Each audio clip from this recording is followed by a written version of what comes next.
Operação Barba Azul. Alvo: Mohamed Boudia.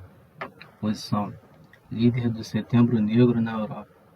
Data: 28 de junho de 1973. O êxito da Operação Primavera da Juventude, apenas 2 meses antes, que acabou com a vida de Mohamed Youssef al-Najjar, conhecido como Abu Youssef, número 3 de Al-Fad, chefe de operações e de inteligência para ataques terroristas no exterior, pertencente ao alto comando do Setembro Negro e um dos idealizadores do ataque de Munique, de Kamal Adwan, chefe de operações da OLP, e chefe de células terroristas em Gaza e na Cisjordânia, e de Kamal Nasser, porta-voz oficial da OLP e oficial superior do Setembro Negro. Não era o suficiente nem para Golda Meir, nem para Zivi Zamir, tampouco para Mike Harari. Ainda restava muito por fazer, e agentes do Kidon continuavam à espera da localização de um novo alvo a ser eliminado. Os líderes do Setembro Negro em Beirute sabiam que os assassinos do Mossad estavam atrás deles e que, mais cedo ou mais tarde, o longo braço de Israel os apanharia. Desejavam pôr a salvo Ali Hassan Salamé, tanto que o avisaram de que deveria desaparecer durante algum tempo. O Príncipe Vermelho aceitou a recomendação. Para substituí-lo, os líderes do Setembro Negro designaram Mohamed Boudia, intelectual argelino, famoso nos elegantes círculos de Paris, em que chegaram a organizar a própria célula terrorista, a chamada Célula Boudia. Por ora, e até a nova ordem, o argelino se encarregaria apenas das operações na Europa. Os primeiros relatórios sobre Boudia, que o Memnoné Zivi Zamir folheava sobre a mesa em abril de 1971, exatamente no dia 21 desse mês, um membro da segurança do aeroporto de Lod de Tel Aviv informou que 2 atraentes loiras tinham chegado no voo procedente de Paris. Curiosamente, o Shin Bet, a segurança interna, informou que ambas haviam sido seguidas e que chegaram a Lod separadas, embora assim que se encontraram fora do terminal tenham tomado um táxi juntas. Isso levantou as suspeitas dos agentes da contra-espionagem. Durante 3 dias, fizeram turismo por Jerusalém e Tel Aviv, fazendo compras nas lojas mais caras da capital israelense. Passado esse tempo, foram de novo ao aeroporto de Lod para regressar a Paris no voo da Air France. As duas apresentaram separadamente os passaportes aos agentes de segurança, que as detiveram na fiscalização. Uma delas disse-se chamar Danielle Rivière, tinha 26 anos de idade, era secretária e de nacionalidade francesa. A segunda, que também trabalhava como secretária de nacionalidade francesa e com 21 anos, chamava-se Martine Gersier. Em seguida, 3 agentes do Shin Bet aproximaram-se delas e lhes informaram que seriam interrogadas. Enquanto as mulheres eram colocadas em salas separadas, agentes do Shin Bet e Katsa do Mossad dedicaram-se a registrar uma a uma cada mala e cada caixa que já tinham sido embarcadas no avião da Air France. Os agentes encontraram 2 com os nomes das mulheres. Com cautela, as malas foram colocadas dentro de um caminhão do exército com alarme antibomba e afastadas do aeroporto. O chefe do Shin Bet decidiu então chamar Zivi Zamir para informá-lo do que se passava. O Memnoné ordenou que estivessem presentes no interrogatório 2 caças do Mossad da unidade LAP, Lohama Psychology, especialistas em guerra psicológica e em interrogatórios de espionagem israelense. Os caças começaram a vasculhar a bagagem. Vestidos, camisolas, sapatilhas, necessaires, roupas íntimas, cremes, tudo foi inspecionado.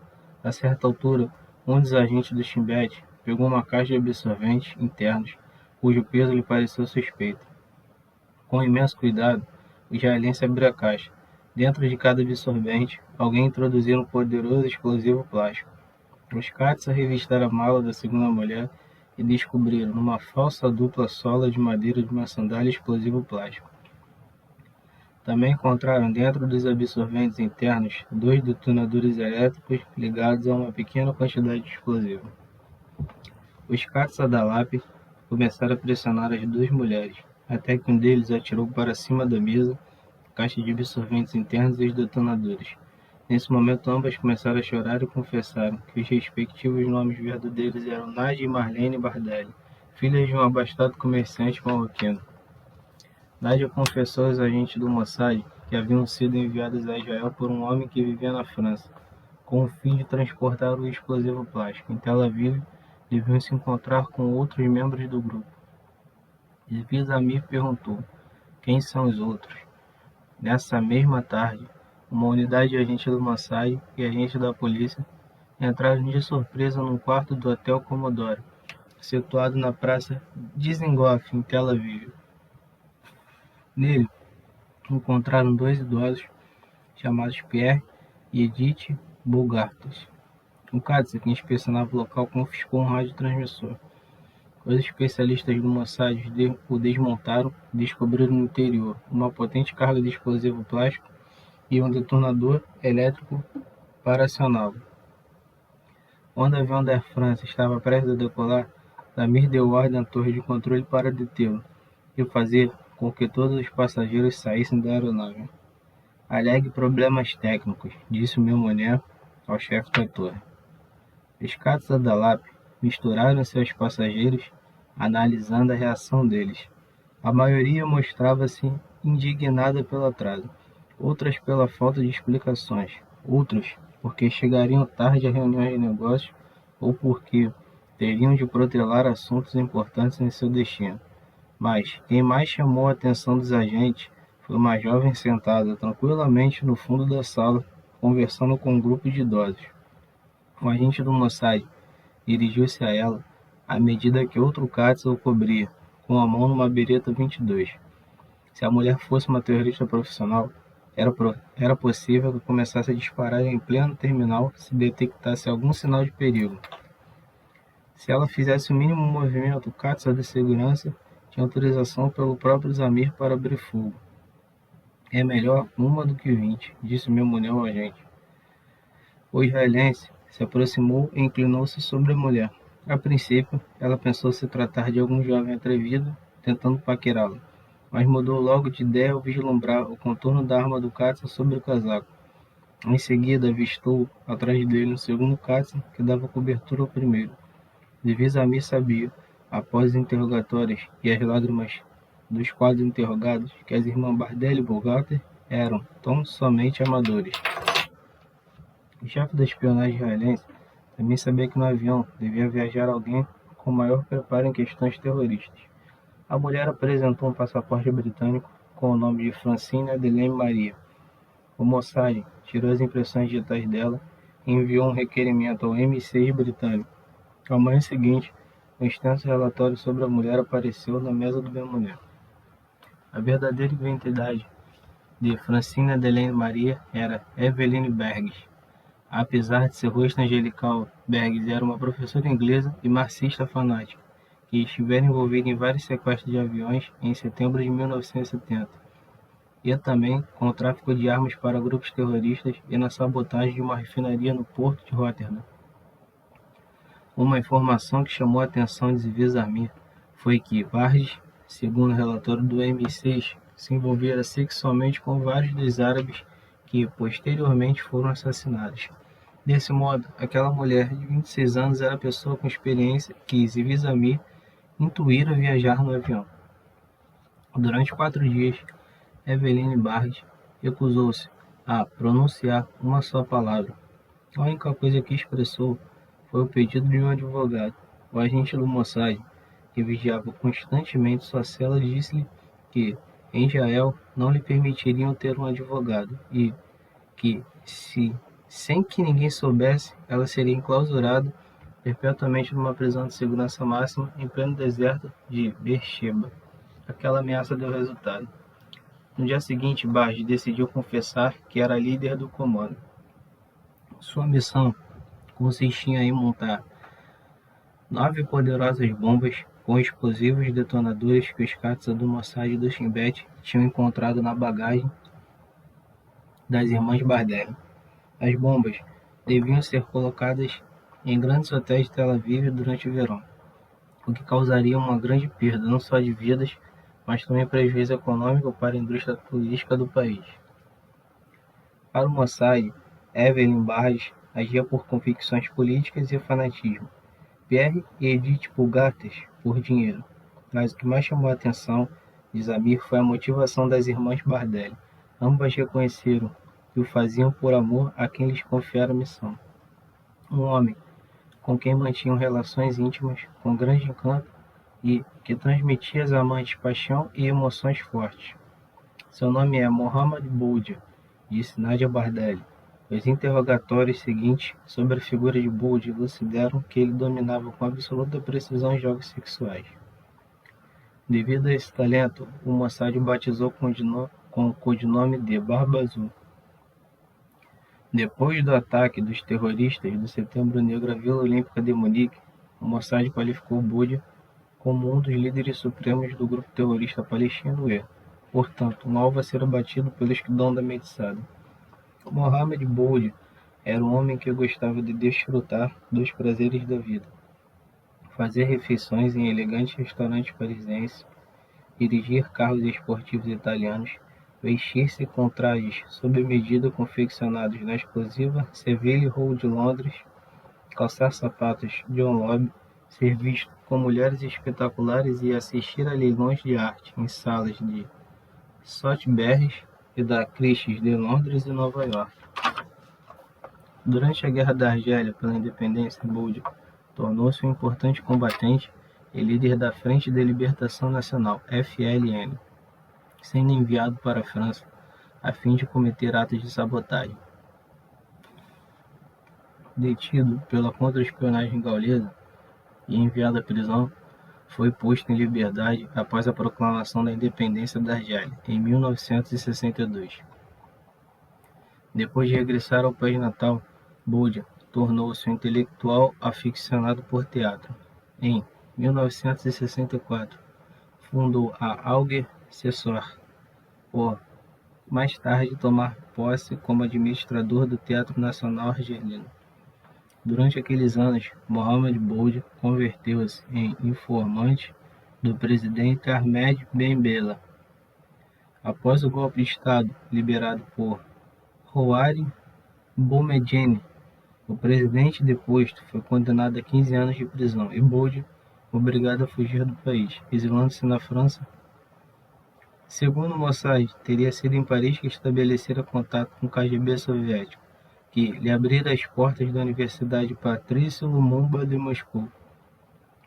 Em suas aulas, Mohamed Boudia completou sua formação marxista, deu treinamento em táticas de guerrilha, montagem de explosivos, criação de células revolucionárias e técnicas de propaganda e infiltração social. Tudo isso lhe seria de grande proveito na promissora carreira do Setembro Negro.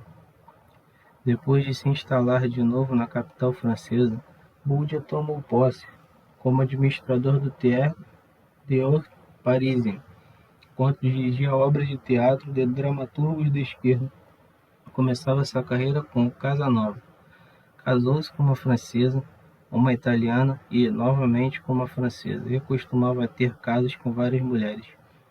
Uma delas era a própria caixa do teatro, uma inglesa com ideias românticas sobre a Revolução Social chamada Evelyn Barres. Essa era a imagem que Boudia passava para o exterior, a imagem pública de um homem que na verdade tinha duas faces. No final dos anos 1960, Mohamed Boudia já era um dos melhores homens da organização terrorista palestina na Europa, principalmente devido à sua íntima relação com o Dr. Jorge Abbas, líder da FPLP. O argelino era um especialista no recrutamento de mulheres jovens, por exemplo, para levar armas no veículo Volkswagen da França até a Alemanha para membros do grupo Bader-Meinhof. Boudia usou uma jovem italiana de 18 anos com quem tinha mantido relações sexuais. Os israelenses perceberam, por meio dos serviços secretos franceses, que Boudia também mantinha relações sexuais com a mãe dessa jovem e com a irmã menor, de 16 anos. A jovem foi detida pela BFV, agência de contra-espionagem alemã, e julgado por colaborar com grupos terroristas, sendo condenado a 18 anos de prisão. Para sabotar uma refinaria em Trieste, Bold usou duas jovens alemãs de 20 e 22 anos, com as quais vivia supostamente em um apartamento do bairro de Trocadeiro. As mulheres deviam deixar os explosivos o mais próximo possível dos depósitos de gasolina. Quando uma delas manipulava os explosivos dentro do carro, eles detonaram, matando-a na hora. Para colocar 9 bombas em hotéis de Tel Aviv, Mohamed Boud usou as irmãs Bardelli de Marrocos, Eveline Barge da Grã-Bretanha e Edith Bogarter, de 58 anos e nacionalidade francesa. Tinha mantido relações sexuais com as 4. O Mossad sabia que ele era intermediário de importantes grupos terroristas na Europa e que se relacionava com o próprio Carlos, o Chacal, embora devesse lealdade apenas ao FAT e ao Setembro Negro, que lhe bancavam o altíssimo nível de vida em Paris. Era o argelino quem coordenava o envio de combatentes terroristas e o grupo de guerrilheiros, como o Exército Vermelho Japonês, o Exército Popular de Libertação Turco, o IRA, ou o grupo Baader-Meinhof, ao campo de treinamento Badal em Beirute. Lá eram recebidos por 3 homens do Setembro Negro, Ali Hassan Salamé, Abu Yad e um terceiro indivíduo de quem o Mossad conhecia apenas o apelido, um tal de Chamali. No início de 1972, a estação do Mossad em Paris informou que tinham localizado Boud numa estação de metrô da capital francesa.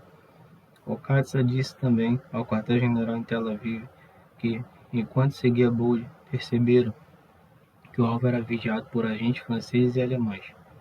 Zivizami ordenou a seus homens que atenuassem a vigilância do argentino. O Melmonet sabia que seria impossível executá-lo enquanto os homens do SDS francês e da BND alemã estivessem próximos dele. 2 dias depois, após estabelecer contato, Boud desapareceu. Não havia dúvida de que os conhecimentos adquiridos nos treinamentos dados pela KGB sobre evasão, quando insuspeita de estar sendo seguido, tinham dado frutos. Mohamed Boud reapareceu uma semana depois no elegante hotel de Genebra.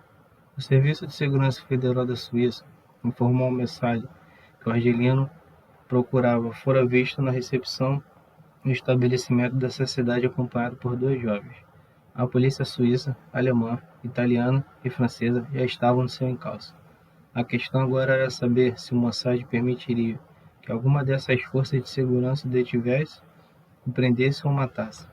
Depois dos assassinatos dos 11 atletas da equipe israelense nos Jogos Olímpicos de Munique em setembro de 1972, pelo comando do grupo terrorista palestino Setembro Negro, todos os líderes do grupo, de agentes a comandantes militares e intelectuais, foram incluídos na famosa lista dos 35. O nome de Mohamed Boud apareceu como o 7º alvo a ser executado pela equipe do Kidon, liderada por Mike Harari. Desde o assassinato dos atletas, a morte de Boud deixara de ser um assunto do Mossad e passara a ser um assunto da Medsad. Os Kidon de Harari não deixariam escapar tão facilmente, como acontecera com os franceses e os alemães. Em novembro de 1972, chegaram ao Mossad um novo relatório sobre Mohamed Boud, no qual se afirmava que, por ordens expressas do alto comando do Setembro Negro em Beirute, o argelino tornara-se líder supremo do grupo terrorista na França e braço direito do próprio Ali Hassan Salamé na Europa. O Mossad sabia que o argelino estava envolvido no assassinato em Paris em novembro de 1972 do jornalista sírio Kader Kano, que o Setembro Negro desconfiava ser um informante do serviço de espionagem israelense. Kano, de 36 anos, foi baleado à porta de seu apartamento parisiense por 2 terroristas palestinos. Mohamed Boud dera a ordem de execução do sírio, pensando que era um agente duplo que passava informação a Tel Aviv sobre os círculos palestinos em Paris, o que não era verdade. O antigo cápsula do Mossad, Viktor Ostrovsky, revelou em seu livro By Way of Deception que, na realidade, o Mossad usava poucos agentes duplos e que a maioria deles costumava se encontrar em estáveis ambientes burocráticos. Em pouco tempo, Bold tornara-se um dos mais poderosos chefes terroristas de todo o continente europeu. Sua importante agenda de contatos ia de Paris a Moscou, de Londres a Munique, de Trípoli a Beirute, de Gaza a Damasco. Após o assassinato de Mohammed Hamshari, o número 2 no comando, por agentes do Kidon, em 8 de setembro de 1972, Mohammed Bold desapareceu da face da terra. O argelino sabia que era considerado pelo Mossad um dos terroristas mais perigosos na Europa e, sendo o segundo no comando depois de Ali Hassan Salamé, tinha certeza de que, mais cedo ou mais tarde, os israelenses o encontrariam. Bold tinha um intermediário que viajava constantemente entre Paris e Beirute, com um grande número de mensagens que levava memorizadas. Era um palestino chamado Michael Morkabel. Na ocasião do ataque pelos comandos Ikdon da Medsad e dos demais agentes ao quartel-general do Setembro Negro em Beirute, em 10 de abril de 1973, durante a chamada Operação Primavera da Juventude, o Mossad se apossou da ficha completa e das fotografias do intermediário de Bold. De Tel Aviv, ordenou ao seu Katz, Oren Rif, que dominava a língua árabe com perfeição, que entrasse em contato com Morkabel. O intermediário costumava hospedar-se no elegante hotel de Londres, onde o Mossad o tinha sob vigilância dia e noite.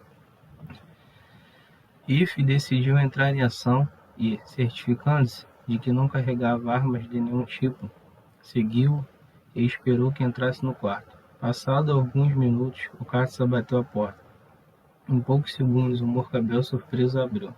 Sou membro do serviço secreto israelense, disse Oren Rif, e estamos dispostos a compensá-lo generosamente. Queremos que trabalhe para nós. O árabe era um homem alto e elegante. Pausadamente lhe respondeu. Por que demoraram tanto? O contato foi estabelecido. O Katz do Mossad e o intermediário árabe mantiveram uma breve conversa e combinaram o encontro com medidas de segurança. O mais curioso de tudo era que Morkabel não exigia grande quantia de dinheiro e isso foi considerado estranho em Tel Aviv. Mike Harari disse a Ziv Zamir que havia possibilidade de um intermediário árabe desejar manter boas relações com os dois lados para, caso acontecesse alguma coisa, poder encontrar um terreno seguro. Seria uma questão de sobrevivência, falou Harari. A primeira informação que Morkabel passou a Rif foi uma lista de 22 locais que Bold costumava frequentar. Em 4 de maio de 1973, um grupo de estrangeiros chegou de aviões de metrô a Paris. A missão era localizar Mohammed Bold. O Mossad suspeitava seu paradeiro e o que tivessem sob vigilância. Os Katz recém-chegados tinham apenas de confirmar essa suspeita. A primeira pista foi dada por uma jovem bela professora de Direito da Universidade de Argel. Ao conversar com vários amigos, ela mencionou a inacreditável potência sexual de um homem que conhecera há pouco tempo em Paris.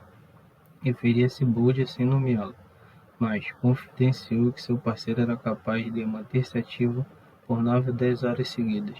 Esclareceu apenas que se tratava de um intelectual árabe amante de teatro. 2 noites depois, 2 equipes de perseguição, formadas por 2 Katz do Mossad, cada uma, tornaram-se à sombra da professora argelina. Quando o casal saía do apartamento, os Katz tentavam vislumbrar, em meia penumbra, o rosto do homem que a acompanhava. Para alguns dos israelenses, ele era Mohammed Bold.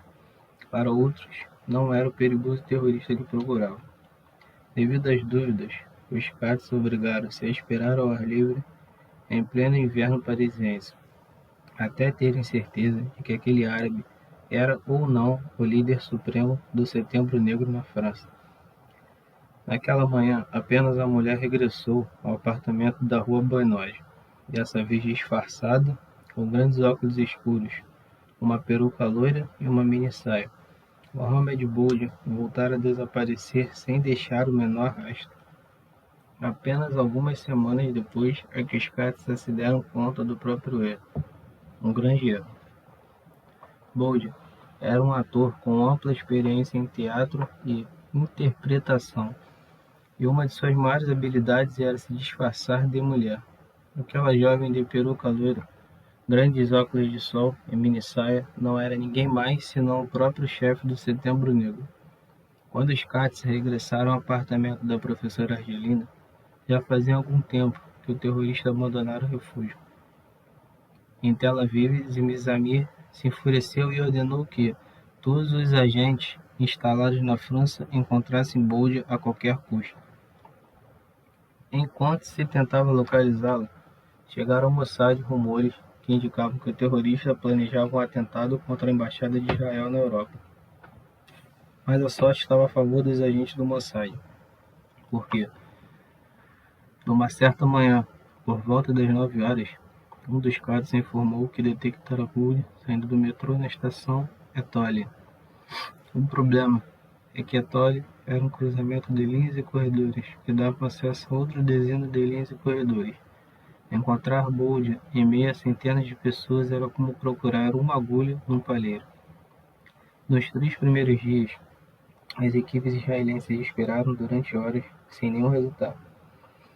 2 agentes do Mossad que circulavam de carro pelas ruas de Paris, percorrendo repetidas vezes os locais que Bold costumava frequentar, descobriram que o terrorista se deslocava no Renault 16. Ao segui-lo, puderam ver como ele dava voltas em vários blocos de edifícios, formando sempre um 8. Os Cats chamaram a estação de Paris por rádio e comunicaram que haviam localizado Mohammed Bold perto do popular bairro Latino. Imediatamente, 6 equipes de perseguição, em veículos diferentes, se deslocaram para apoiar a primeira. Em carros, furgões de entrega e até motocicletas, os Cats seguiam o perigoso argelino.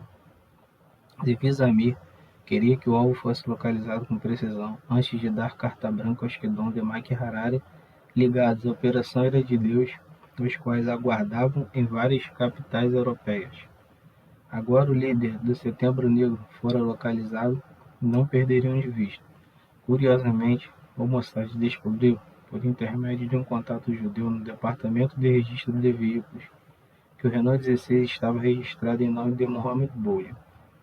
Parecia inacreditável para Harari que um homem que tomava tantas medidas de segurança e precauções tivesse deixado escapar um detalhe como aquele. Durante a vigilância de Mohammed Bold, os caras do Mossad viram como a cada manhã o chefe do Setembro Negro se aproximava do veículo, dava 2 voltas ao redor dele, abriu o porta-malas e o capô para confirmar que não tinham tocado e inspecionava os 4 pneus para assegurar de que os israelenses não haviam colocado nenhuma bomba. Um homem precavido, sem dúvida alguma, pensou Zivizamir de uma distância prudente. Teriam de colocar o explosivo em algum lugar que ele não suspeitasse. A primeira proposta do Kidon foi colocar o explosivo na caixa de correio do prédio, mas tinha certeza de que Bold inspecionaria também esse local. A segunda proposta foi o telefone, mas os caras de vigilância informaram que Mohammed Bold raramente usava em casa. Um dos homens de Mike Harari, que chegara a Paris, teve uma boa ideia. Se Mohammed Bold verifica sempre o exterior do carro, então vamos colocar algo no interior, sugeriu. Para Zamir e Harari, parecia uma boa solução. Com isso, de modo simples, os agentes do Mossad colocaram sob o banco uma mina antipessoal, dessas que tem vários fusíveis. Para causar maior impacto, a explosão devia se projetar para o alto e não se expandir para os lados. Foi Mike Harari quem teve a ideia de colocar sobre a mina uma grossa placa de aço, o que provocaria esse efeito. Por volta das 23 horas do dia 28 de junho de 1973, os agentes do Mossad observaram Bold sair do prédio, vestido de maneira impecável. O terrorista dirigiu-se à rua Fossés Saint-Bernard, no coração do bairro Latino. Com imenso cuidado, aproximou-se do Renault 16, deu 2 voltas ao redor do carro, abriu o porta-malas e o capô.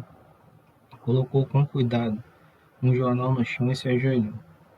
Olhou atentamente de um lado e de outro em busca de algum sinal estranho. Bold procurava cabos ou qualquer outra pista de explosivos, mas não encontrou nada. Depois de limpar as mãos em um lenço branco, Argelino tirou as chaves do bolso e se aproximou da porta do motorista. Olhou para dentro do automóvel. Não parecia que tivesse sido mexido. Introduziu a chave na fechadura e as travas subiram. O homem abriu lentamente a porta, olhou para dentro como se procurasse algo suspeito e começou a entrar no carro. Primeiro, apoiou a perna direita e depois se abaixou para se sentar no banco do motorista. Breve silêncio e depois Mohammed Bold ouviu o mecanismo que detonava a mina colocada sob o banco. Em seguida, a explosão fez voar metade do carro, arrancando o teto. Milhares de estilhaços metálicos atravessaram em poucos segundos o corpo de quem, até aquele momento, era o líder supremo do Setembro Negro na França e o braço direito de Ali Hassan Salamé, o Príncipe Vermelho. Mohammed Boudia estava morto. A uma distância razoável, um misterioso veículo Volkswagen, com vidros cobertos por cortinas, arrancou e se distanciou, numa imagem mais própria de Beirute do que de Paris. Em seu interior, encontravam-se o Mehmood Mossad e Mike Harari, líder da Operação Ira de Deus. Já se podia arriscar outro nome na lista de alvos. Apesar de o Setembro Negro não ter provas concretas de que a Metzada executara Boudia, sabiam que a espionagem israelense estava envolvida de alguma maneira no seu assassinato. O próprio Ali Hassan Salamé ordenou uma vingança na guerra do olho por olho, dente por dente, que se estabelecera entre o Mossad e o grupo terrorista palestino. Para tal missão, encarregaram um estudante palestino da UCLA, Universidade da Califórnia, Los Angeles, de adquirir uma arma, para que fosse à embaixada de Israel em Washington. No dia 1º de julho, o jovem aproximou-se do coronel Youssef Alon, ajudante do agregado da Força Aérea Israelense, na capital norte-americana, e matou-o a tiros em plena rua. Poucos dias depois, Mike Morcabo telefonou para seu contato no Mossad, porém Rif, e informou que, por ordem do próprio Hassan Salamé, um tal de Carlos Ramírez Sánchez, de nacionalidade venezuelana, assumiria os poderes de Mohammed Boudia na Europa. Nascia uma lenda do terrorismo mundial. A equipe de Kidon de Mike Harari teve de esperar até 1979 para dar o golpe final da Operação Ira de Deus. E este seria nada mais, nada menos que o assassinato de Ali Hassan Salamé, conhecido como o Príncipe Vermelho.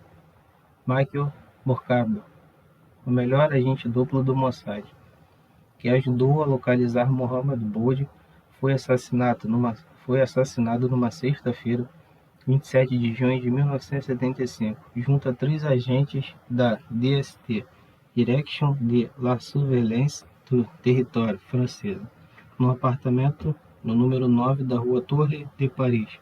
Carlos pensou que Morcabo o tinha denunciado contra a espionagem gaulesa. Os 3 agentes mortos eram Raymond Dobbs, Jean Donatini e Jean Ernst.